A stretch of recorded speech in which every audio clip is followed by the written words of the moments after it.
The Times, London, the 19th of September, 1838. On the afternoon of the 6th of September, the steamship Forfarshire began its journey from Hull to Dundee, in Scotland. There were 60 people on the Forfarshire, which was a big, comfortable, modern ship. There was a strong north-east wind that afternoon, but at first no one was afraid. Chapter 1. The Forfarshire. Daniel Donovan was a passenger on the Forfarshire. He stood on the deck of the ship and looked at the sea. It was difficult to stand on the deck, because the wind was so strong. The ship was moving up and down uncomfortably, and Daniel felt ill. Then a big wave hit the side of the ship, and salt water flew into his face. "The wind is getting stronger," said a passenger beside him. He was a tall, dark man with a black coat. Mr. Robb, a churchman. "And it's getting darker, too." "Yes," said Daniel. "I can't see the land now." He looked to the west, but he could see no land, no lights, only water. Big grey waves with white tops, which went up and down, up and down. "But the Forfarshire is a good modern ship," said Mr. Robb. "Nothing can happen to a new ship like this. Listen to those fine, strong engines." Daniel looked down at the big paddle wheel on the side of the ship. It went round and round, down under the white water and up again, under the water and up. Then he looked up at the black smoke which came from the Forfarshire's funnel. "Yes," he said, "they're good, strong engines." But he was not really sure. He was an engineer, so he knew about engines. Sometimes the Forfarshire's engines made strange noises, and the paddle wheels went round slowly. Then there was a crash, and they went quickly again. Daniel was not happy. A seabird flew low across the white tops of the big grey waves. Daniel watched it, and felt wind and rain on his face. Then a door opened behind him, and a woman screamed, "Simon, come back! Come back at once!" Daniel looked behind him and saw a small boy. He was running across the deck. He was only 3 or 4 years old, and the wind was much too strong for him. He fell over on the deck and began to cry. Then another big wave hit the side of the ship. The white water came over the side and carried the boy along the deck. "Help!" the woman screamed. "Save my child!" Daniel put out a hand and caught the boy's coat. Then he carried him quickly back to his mother. "Quick! Get back in! Out of the wind, woman!" he shouted. He hurried through the door and closed it with a crash. "It's too dangerous for children out there." "Yes, I know," the woman said. "Come here, Simon." She sat down and held the boy with one arm. She had another child in her other arm, a little girl, about 1 or 2 years old. "Thank you, sir," she said. The ship moved up and down very quickly, and Daniel sat down beside the woman. She smiled at him, but she looked very white and ill. "I'm Daniel Donovan," he said. "What's your name?" "Mary Dawson," she said. "This is my son Simon, and my daughter Sarah." "Isn't your husband with you?" "No," she said. "He's in Scotland. We're going home to see him. It's good we're in a strong, modern ship." "Yes," said Daniel. Then, for a few seconds, he said nothing. It was quiet in this room, much quieter than outside. "Mr. Donovan," said Mrs. Dawson suddenly, "what's happened to the engines? I can't hear them now. Can you?" Daniel listened. "My God," he thought, "she's right. The engines have stopped." He could hear the noise of the wind and the sea, but not the engines. "You're right, Mrs. Dawson," he said. He stood up and ran to the door. "Excuse me, But then he opened the door, and his words were lost in the wind. Outside, he looked up at the ship's funnel. There was no smoke above it. He looked over the side of the ship, at the big paddle wheels. He watched them for 2 minutes, but they did not move. And all the time, the big grey waves lifted the Forfarshire up and down, and white water blew over the deck. "What's happening?" screamed Mr. Robb. "Why aren't we moving?" "The engines have broken down," shouted Donovan. "This isn't a sailing ship. It can't move without its engines." A big wave hit the side of the paddle wheel and sent white water over their heads. Some sailors were trying to put up a small sail, but the wind blew it out of their hands, away across the sea, into the night. "There are women and children on this ship," shouted Mr. Robb. "It's nearly dark and the weather is getting worse. What can we do?" Daniel looked at him. "I don't know, my friend," he shouted back. "I can't do anything. Why not ask God? You're a churchman. Perhaps he'll send an angel to save us."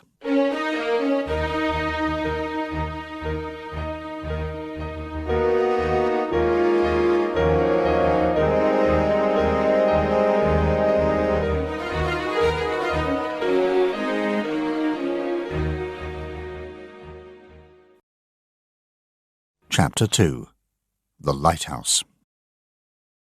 When the engines stopped, the Forfarshire was about 5 kilometres east of St. Abb's Head in Scotland. The ship was travelling north, from Hull to Dundee. But the wind came from the north, so the Forfarshire, without her engines, began to go south again, back to England. It was dark, and the wind was very strong. About 30 kilometres southeast of St. Abb's Head is a group of small, rocky islands not far from the mainland. These are the Farne Islands. On one of them, Longstone Island, there is a lighthouse. There were 3 people in the lighthouse that night: William Darling, his wife Thomasin, and their daughter, Grace.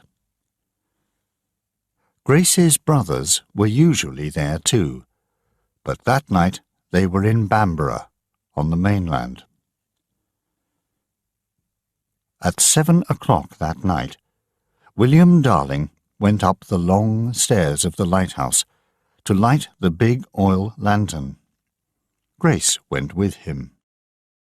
William Darling was a thin, strong man, about 50 years old. He moved quickly and quietly. He had a candle in his hand. Sometimes he turned to talk to Grace, and the candlelight lit up the big brown eyes in his kind, old face. Grace was a young woman, about 22 years old. She was not very tall or strong. She had big brown eyes, like her father, and soft brown hair. She carried an oil can in one hand, and held the side of her long skirts with the other hand. She smiled at her father while they talked. At the top of the lighthouse, Grace and her father came into a small room. This room had no walls, just big windows all around. The noise of the wind and rain was terrible here, and they had to shout to hear each other. Grace put oil in the big lantern in the middle of the room, and William lit it. When the lantern was burning, the big silver mirrors began to move slowly around it. William Darling and his daughter stood and watched them. The rain crashed against the windows, and the wind screamed like an animal in the night. "God help the poor sailors to see this light," shouted William. "It's as dark as death out there. No moon, no stars, nothing but wind and rain and wild white water." "Let us pray there are no ships near the rocks," shouted Grace. "The storm will wreck any ship that comes near them tonight." "That's true, lass," said William. "But we can do no more now. Let's go down to supper." The father and daughter went slowly down the dark, narrow stairs to the kitchen. Grace's mother, Thomasin, was putting the supper on the table.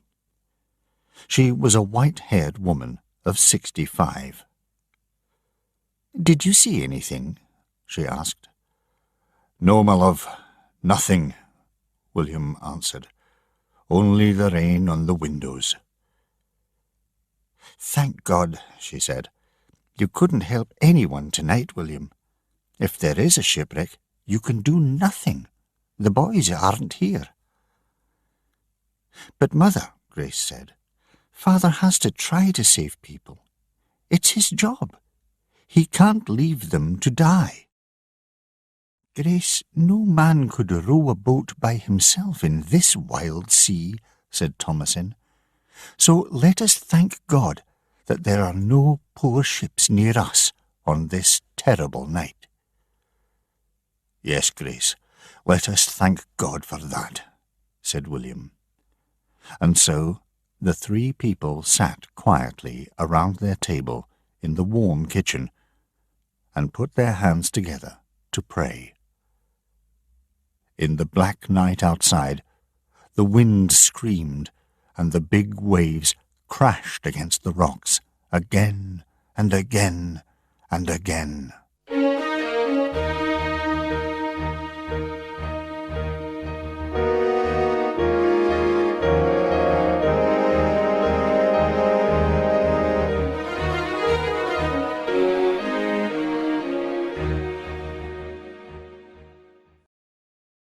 Chapter 3.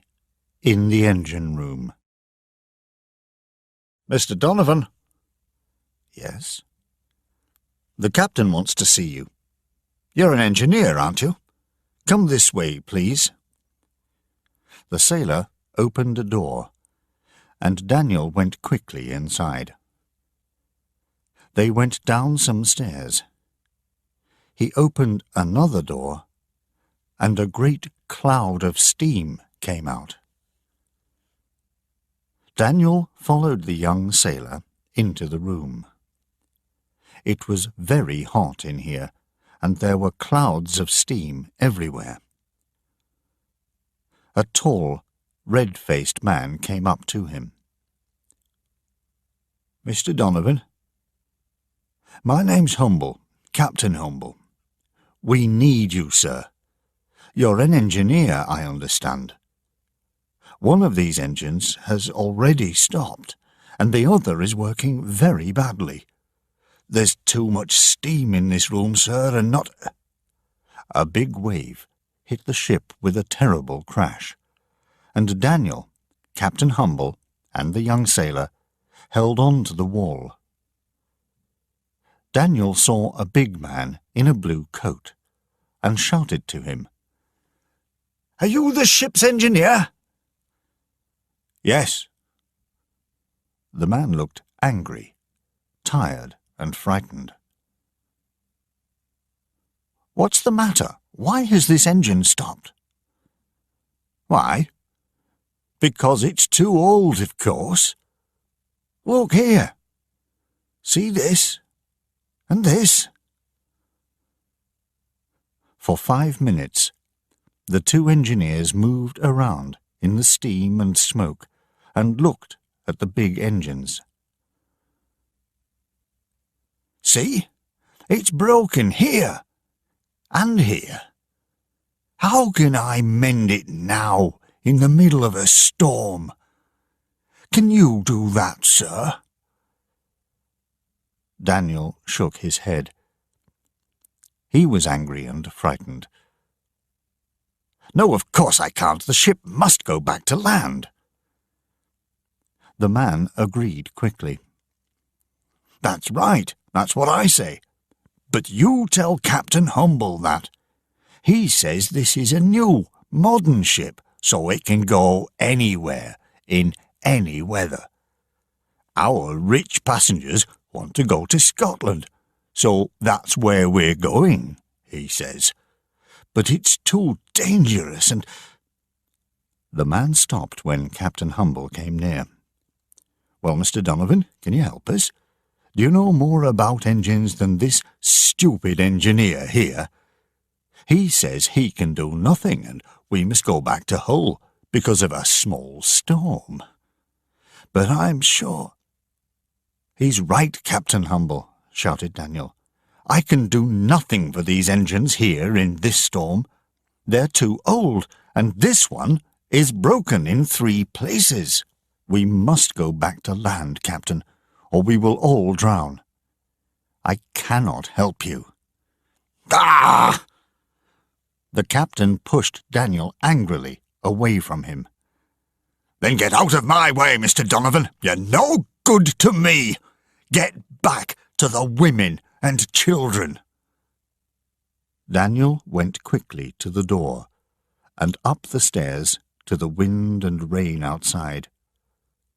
But he was a badly frightened man. His hands were shaking, and it was hard for him to stand in the terrible, screaming wind. Above his head, 2 sailors were putting up a small sail. "That's no good," he thought. "It's too small for a big ship like this. Without engines, we can do nothing." He stared out to sea, but he could see nothing, only the white tops of the great black waves and the black clouds above. No stars, no moon. But far away to the southwest, there was a little light flashing on, off, on, off. It went behind a wave and then came back again, like a star in the night sky, far away. But it was coming nearer, nearer all the time.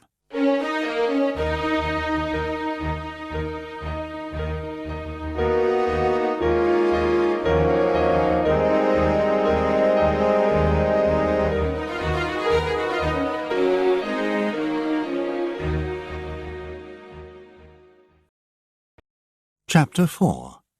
Nothing to See. It was 2:30 in the morning. In the lighthouse, Grace was asleep in her room.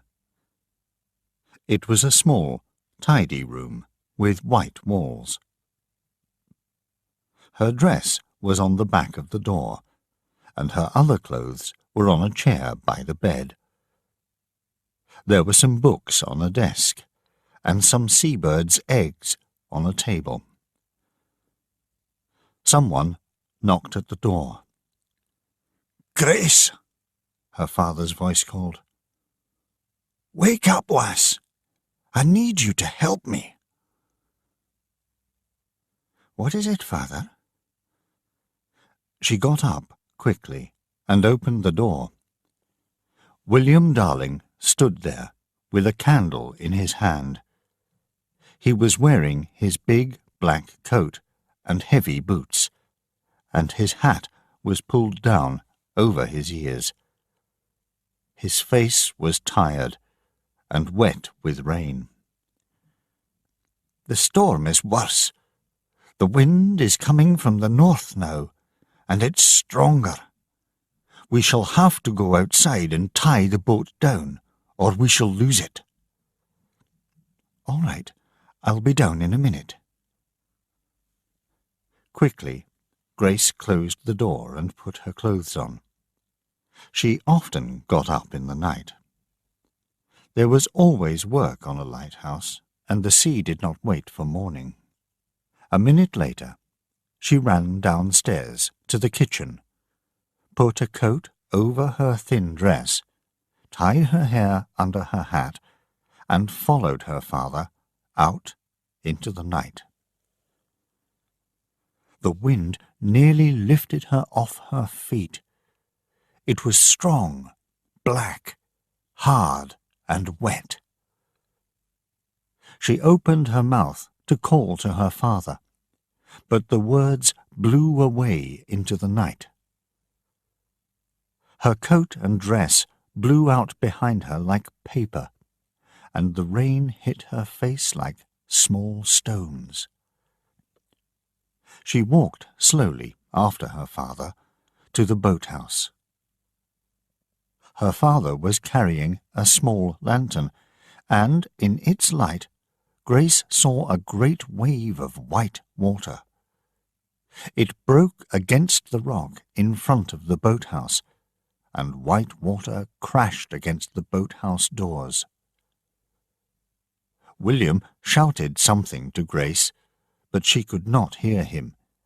The sounds of the wind and the sea were too loud, too terrible. In the boathouse, she helped her father tie the boat down to the rock. They tied down the oars too, so that nothing could move them.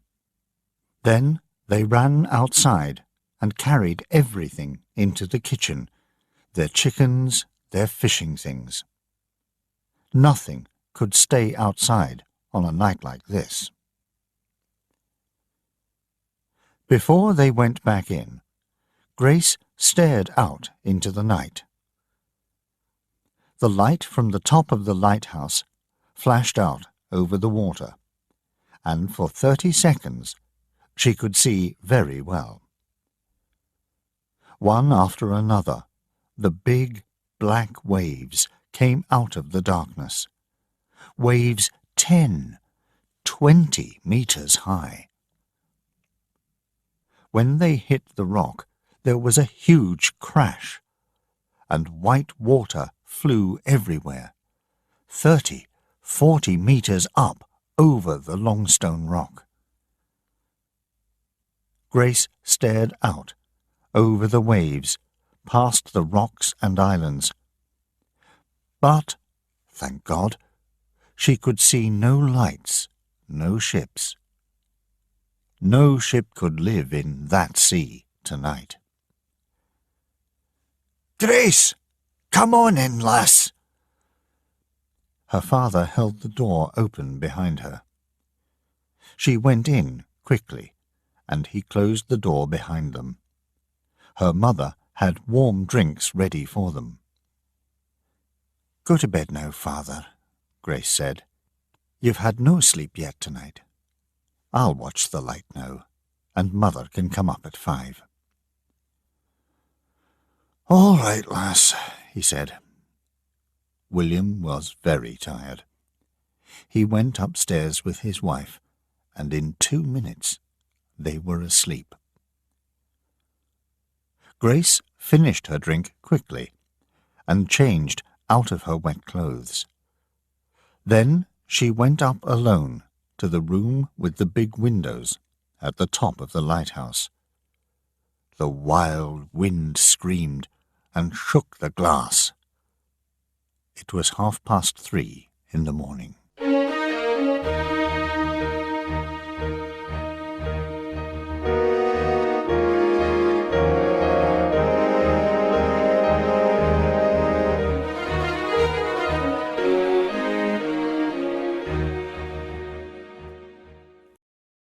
Chapter 5.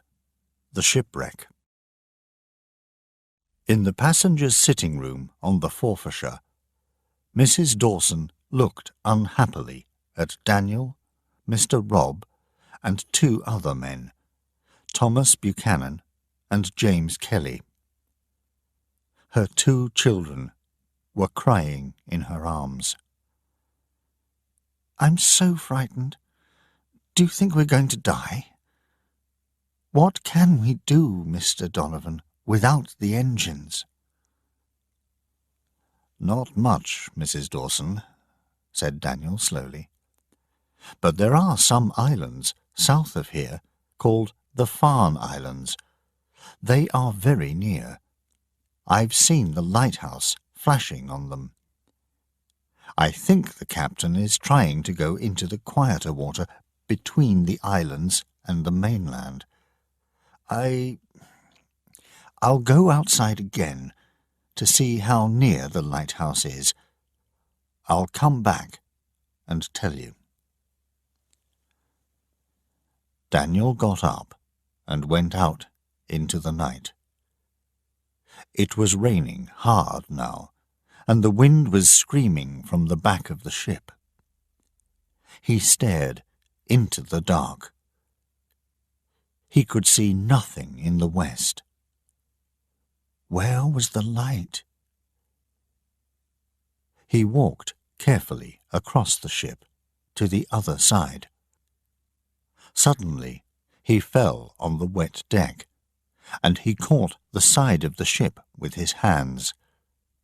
Then he looked up, and a light flashed into his eyes. There it was, the lighthouse, only 300 meters away to the north. "But this is wrong," he thought. "We're too close, much too close. I must tell the captain." He stood up and began to run along the deck. But there, in front of him, a great mountain of white water flew into the sky, 10-20 meters above the ship. "Rocks!" screamed Daniel. "Rocks! There are rocks in front of us! Rocks all round! Captain! Captain!" The captain was already shouting at the sailors, and the ship was turning to the west, away from the light. But it was too late. There was a great crash, and Daniel and all the sailors fell to the deck. Then another crash, and another. The waves lifted the Forfarshire and threw it onto the rock like a child playing with a toy. Daniel held onto a rope and stared into the dark. The light flashed again from the lighthouse. Then he looked back along the ship. People were running out onto the deck and screaming. Then another very big wave hit the ship. White water flew everywhere and fell on Daniel like stones. He heard a terrible crash, and more water fell on him. He opened his eyes and looked back along the ship. But there was nothing there. Nothing but black water and more waves. The ship was broken in two, and the back of the ship, with the captain and all the rich passengers, was not there. A voice shouted into the wind, "God help us! Save us from the sea, oh God!" The door of the passengers' room was broken, but there were still some people inside the room. Mr. Robb, Mrs. Dawson and her 2 children, Mr. Buchanan, and James Kelly. Mr. Robb was praying loudly. Daniel went carefully back along the deck to the broken door. He put out his hand to touch it, and then a wall of white water hit the ship, and he could see nothing.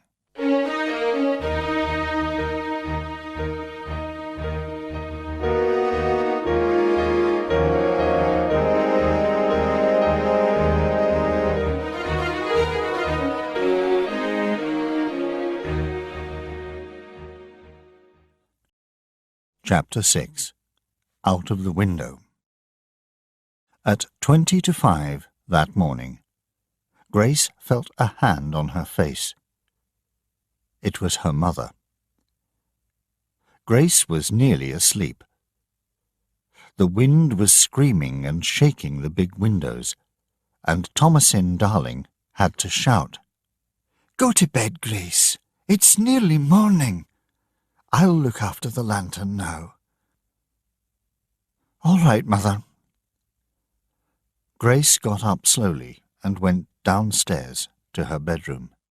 It was much quieter in her room because of the strong stone walls.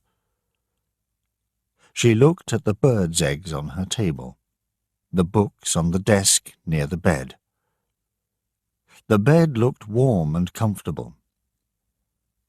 She smiled and began to get undressed. A little grey light was coming in through the window. "It's nearly morning," she thought. "I'll look at the sea before I go to sleep." She walked to the window and looked out. But she could see nothing because of the salt and rain on the glass. "It doesn't matter," she thought. "I'm too tired. I'll go to bed." But before she went to bed, she prayed. And when she prayed, she heard a voice in her head. "Go to the window, Grace," it said. "Go and look out." So she got up, went to the window and opened it. The wind blew strongly into the room. It blew her hair across her face, and some books fell on the floor. In the grey morning light, Grace looked out across the sea. Most of the rocks and small islands were under water. Big, white waves were breaking over them.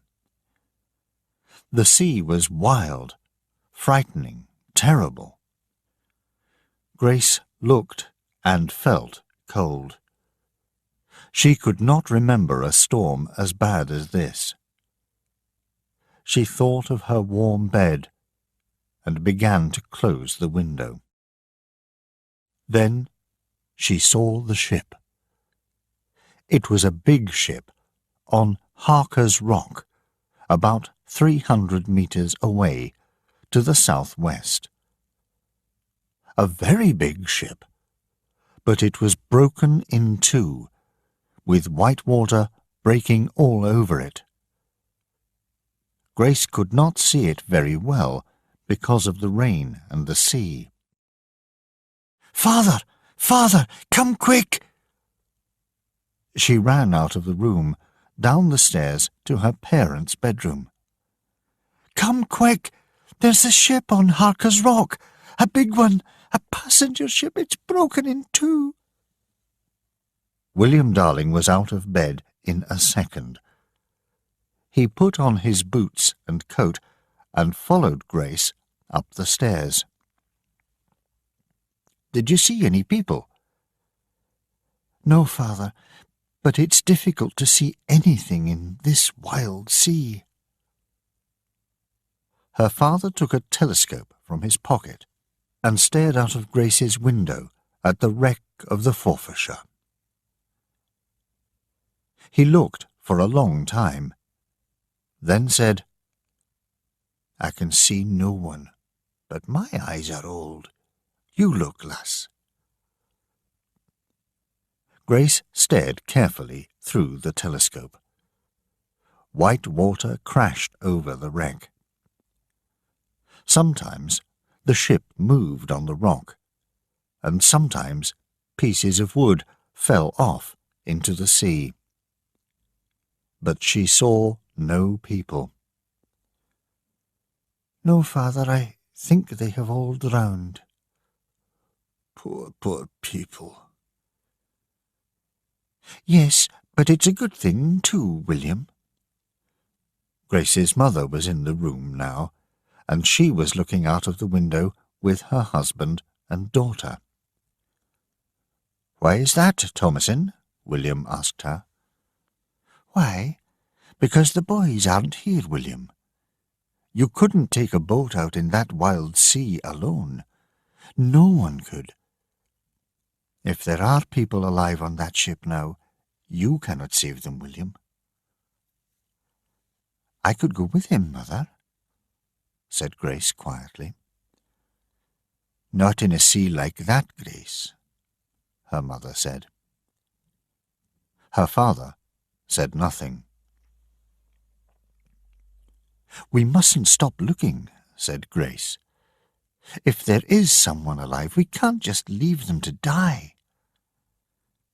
And so, for the next 2 hours, Grace and her parents watched the wreck of the Forfarshire through the telescope.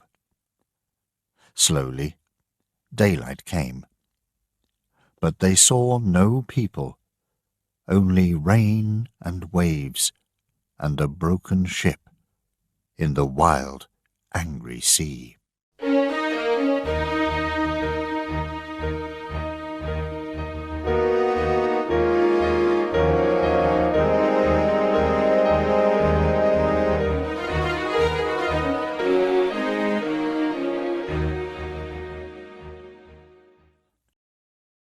Chapter 7. On Harker's Rock. There were 12 people on Harker's Rock. Daniel Donovan was with Mrs. Dawson and her children, and there were 8 other people near them. The wreck of the Forfarshire was behind them, between them and the lighthouse. They were nearly dead with wet and cold. Every 2 minutes, white water fell on them. Daniel had lost his coat, and the wind cut through his thin shirt like a knife. His hands and legs were red with blood. Mrs. Dawson was crying, and sat with her arms around her 2 small children. Mr. Robb prayed in a loud voice without stopping. Thomas Buchanan and the other men sat together, too cold to move. One man had a broken leg.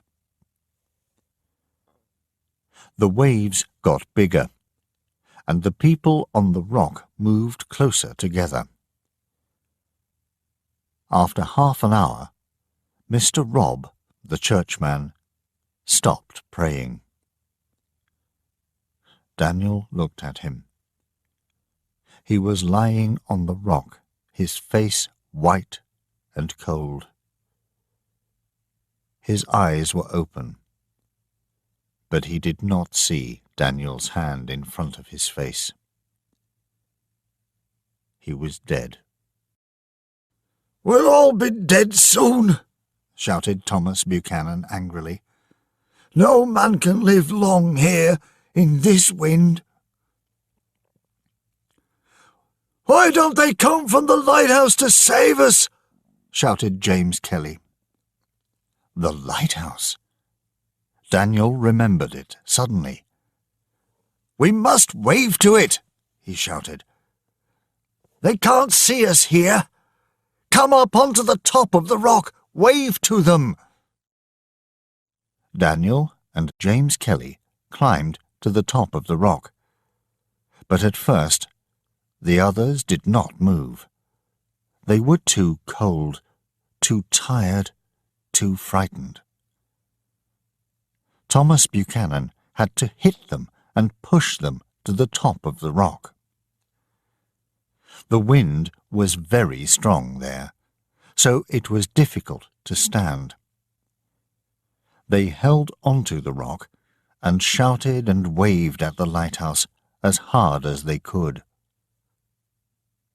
No one answered.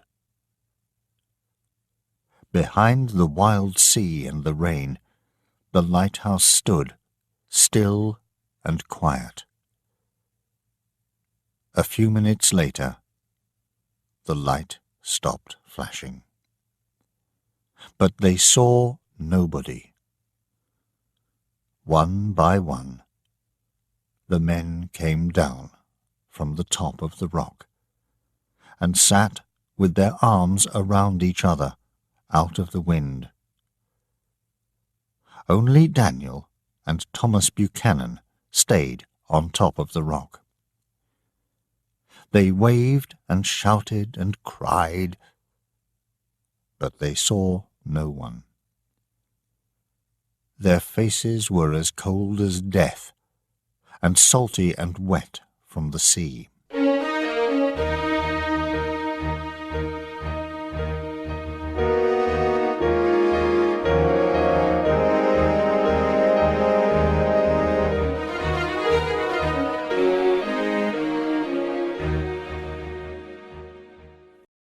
Chapter 8. The Worst Sea This Year. Grace saw them first. Her mother was cooking breakfast in the kitchen, and her father was turning off the lantern. Grace was still looking out of her window through the telescope. For a second, she saw a man on top of the rock. Then she could not see him behind the waves. But a minute later, she saw him again, and there were two men this time. They stood together and waved wildly. Then the rain came, and she could see nothing. But perhaps there were 4 or 5. She put down the telescope and called her father. "Father, come quick! There are men on the rock. They are still alive." William Darling ran into the room. He saw them.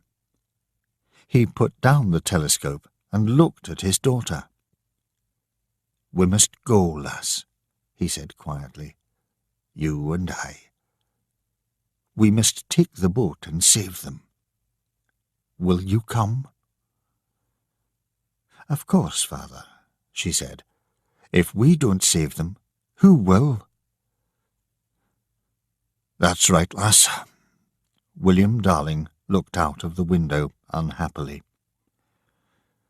"I've not seen a worse sea this year. No boat could come from the mainland in this wind." Grace's mother came into the room and heard him. "You can't go, William," she said. "Grace is only a girl. Look at that sea. You'll both drown." "We have to try, Mother," said Grace angrily. "Think of those poor people alone on that rock. We live on a lighthouse. It's our job." "It's a job for your father and brothers, Grace, not you. You'll drown. How will that help those men?" "How will it help them if we do nothing?" Thomasin Darling looked out of the window again at the wild, angry sea. She shook her head. "Perhaps you'll get to the rock, Grace," she said, "with God's help and the wind behind you. But you'll never get back against the wind. Not one man and a girl in a storm like this. Never." William Darling took his wife's hands in his. "Listen to me, Thomasin," he said. "There are 3 or 4 seamen on that rock. Strong men. They'll help row us back if we save them." "If you save them," said Thomasin. "And if you don't?" At first, William Darling did not answer. He looked into his wife's eyes. "We're going, Thomasin," he said quietly. "We'll have to go. Come down now and help us with the boat." Outside, in the terrible wind and the rain, it took them 15 minutes to get the boat ready. 3 times the waves nearly broke the boat on the rock. William got in first and sat at the front. Grace and her mother held the boat away from the rocks. William got 2 oars ready and waited for the next wave. "All right, Grace, get in now!" he shouted. Grace jumped into the boat, and William pulled hard with the oars. 1, 2, 3 pulls, and then a wave lifted the boat, and the oars were pulling at air. But they were away from the rocks. The boat came down between 2 waves, and Grace quickly got her oars out. They both pulled hard together, but carefully too. They did not want to lose an oar in the wild water. Grace was cold, and her dress and hat were wet. She was afraid, but happy and excited too. "This is what God wants me to do," she thought. At the top of a wave, she could easily see across the long stone rock to the other side.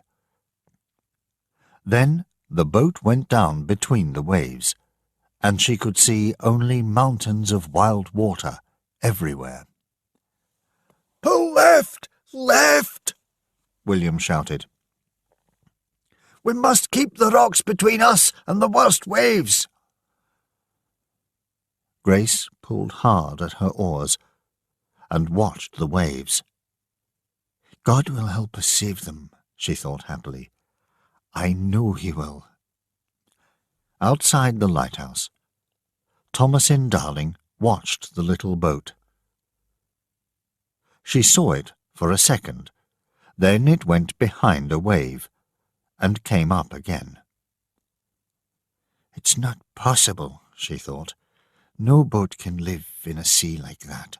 Oh, God, please save my husband and daughter."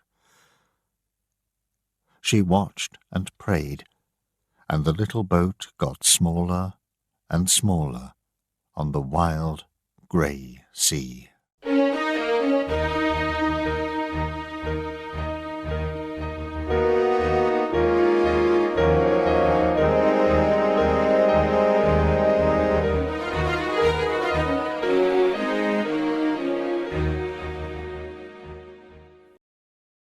Chapter 9. Angel in the Storm. "Help me, Mr. Donovan. Please help." How can I help you, woman? Daniel shouted at Mrs. Dawson. How can anyone help? He was too cold, too frightened, too tired. He couldn't think now. Please help my children, cried Mrs. Dawson. Keep them warm for me, they're so cold. Daniel put his arms around the woman and her children. It was true.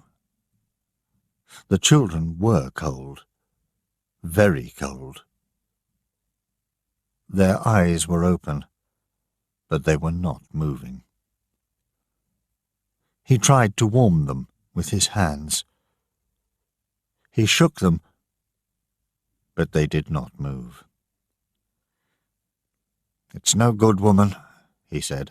No one can... They're not dead yet, screamed Mrs. Dawson. I know they're not dead. She looked into her children's faces. Wake up, Simon, Sarah. God will save us soon. Please don't die. Daniel was tired and angry. Don't be stupid, woman, he shouted at her. We're all going to die. Don't you understand? No one knows we're here. Mrs. Dawson stared at him. Her face was wet with rain, and her hair was blowing in her eyes. God will send someone, she said. He must. I know he will. Who's he going to send? An angel? Daniel laughed angrily and looked at the wild, empty sea. But Mrs. Dawson was still screaming. Someone must come, she shouted. We can't die here. Go to the top of the rock and look again. Tell them about my children. Your children are... But he was afraid to say it. He turned away, angry with himself, and climbed to the top of the rock. The wind screamed in his ears. He looked across to the lighthouse and saw nothing, only waves and more waves. I hate the sea, he thought. It's like a great grey animal with 100 white teeth. I hate it. It wants to kill us all. And then he saw the boat. He saw it only for a second. It was on top of a white wave. It went down behind the wave, but then it came up again, down and up again, and it was coming nearer. A little boat with 2 people in it. He held the rock and stared at it. The boat came nearer and nearer still. Then a great mountain of a wave came with white, angry teeth, and the little boat went down behind it. No! Daniel cried. No, please, God, no! The boat came up on top of the wave, with white water all around it. The oars were up, out of the water. For a second, the boat began to turn on its side. Then the oars went down into the water, and the boat came down the side of the wave. Daniel could see the 2 people in the boat now. One was a man. One was a young woman. He got up and ran down the rock. He was crying and laughing at the same time. It's all right, Mrs. Dawson, he shouted. It's all right. Look, There! Look! Your angel is coming!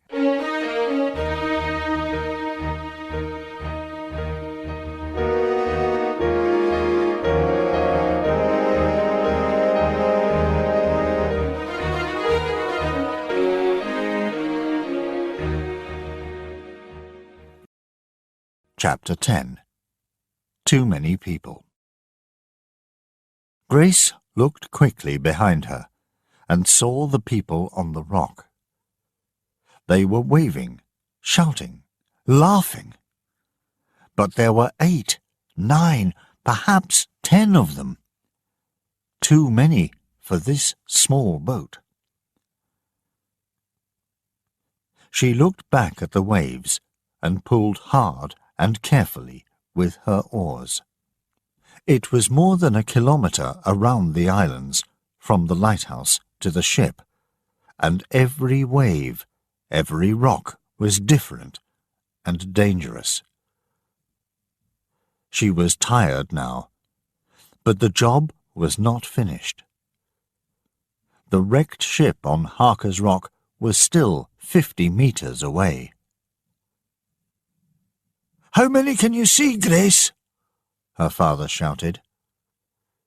She looked again. 10, 12 perhaps, she said. "It's too many, Father. We'll all drown if they try to get in." "Yes. "Put me on the rock, lass, and then take the boat out again," shouted William. "I'll talk to them. We can't take more than 5 the first time." It was very dangerous near the rock.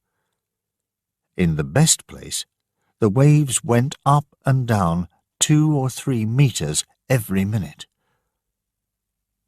"If we make one mistake," Grace thought, "the boat will break into 50 small pieces and we'll be on the rock with the others."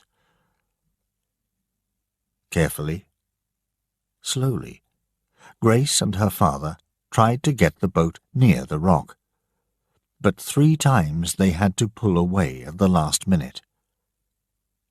Then, the 4th time, William Darling jumped. The passengers pulled him onto the rock. Grace quickly rowed the boat out to sea again. She was alone in the boat now, and the boat moved differently. She was tired, and her arms and back were hurting. But she knew about boats. "Watch the sea all the time," she told herself. "The waves must meet the front of the boat first, or the boat will turn over. Forget the cold, and the rain, and the wet. God will help me." On the rock, William Darling spoke quickly. "I'm going to take the woman back with me," he said, "and that man there with the broken leg. Then I need 3 strong men to help me row the boat." He looked at Daniel Donovan and 2 others. "You, man, and you, and you. The others must wait here. We'll come back for you later." "No, by God, why me?" shouted James Kelly. "I want to come now." "You're going to stay here, sir," shouted William angrily. "Don't you understand? If you get in the boat, we'll all drown." "And my children," cried Mrs. Dawson. "Don't forget my children." William looked at her unhappily. He held out his arms. "Give the children to me, Mother," he said. Carefully, he took the boy and the girl from her, and put the little bodies on the rock near the sea. They were dead and cold. "They are in God's hands, Mother," he said. Then he spoke quickly and quietly to Daniel Donovan. "When the boat comes, Help me get the woman in. We can't take her children. Daniel agreed. William put his arm around Mrs. Dawson and waved to Grace. Carefully, slowly, she rowed the boat in to the rock. It was harder without her father. The wind and the waves moved the boat more quickly, and Grace was very tired now. One mistake meant death for them all. She came closer. 20 meters. 10. 7. 5. A big wave lifted the boat, then a smaller one behind it. She pulled hard on the oars and threw a rope to a man on the rock. Then her father got into the boat, with a woman in his arms. She was screaming, "My children! Bring the children, please!"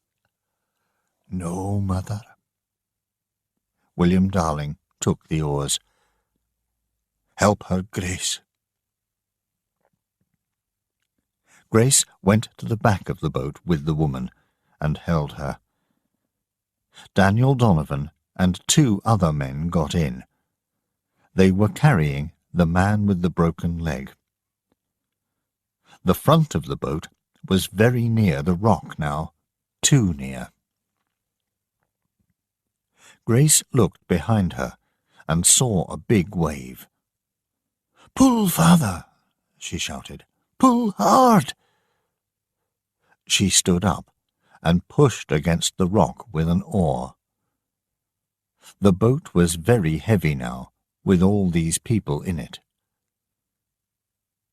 William pulled hard with his oars. The big wave came in and broke into white water all around them. But the boat did not hit the rock. William pulled again and shouted, "You men, help me! Take the oars, 1 each!" The little boat was very full. The sides were only just above the water, and often the water came in. Grace threw it out with her hat. The wind and waves were against them now, and the 4 men had to row hard. But slowly, very slowly, the lighthouse came nearer. At last, from the top of the waves, they could see Thomasin Darling. She was standing in front of the lighthouse and waving to them. They were very tired when they got to the lighthouse. William and Daniel carried the man with the broken leg into the kitchen, and Grace and her mother helped Mrs. Dawson. Inside the kitchen, William smiled at his daughter. "You did a good job, lass," he said. "Thank you." "I'll come back again with you, father," she said. "No," he said. "You're too tired. I'll take 2 of these." He looked at Daniel and the other 2 men. "Which are the strongest?" he asked.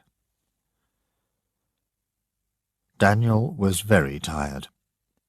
There was a fire in the kitchen, a warm, beautiful fire. He wanted to lie down in front of the fire and go to sleep for a long, long time.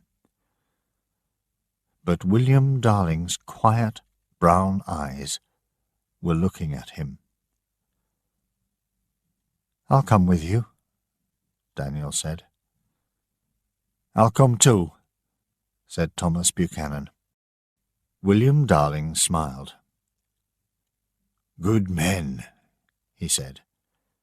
"Can you 2 men row as well as my daughter?" Daniel looked at Grace, who was busy helping Mrs. Dawson. She looked very small here in the kitchen, like any young woman. "I'll try," he said. "Right," said William. "Come on, then." So Daniel and Thomas Buchanan followed the old lighthouse man away from the warm kitchen fire, out into the rain and wind again. Daniel looked at the angry sea with its terrible waves, and he felt cold and frightened. He remembered the small young woman alone in the boat by Harker's Rock. "Great God," he thought, "you made that girl strong like an angel. Make me strong too, like her." The Times, London, the 19th of September, 1838. Mr. Darling and his young daughter saved 9 people from the wreck of the Forfarshire. The storm lasted for 3 days, and they stayed all that time with the Darlings in the lighthouse. Queen Victoria thinks that Grace Darling is one of the finest young women in this country, and she is writing to thank her. 100 years from now, people will remember this day.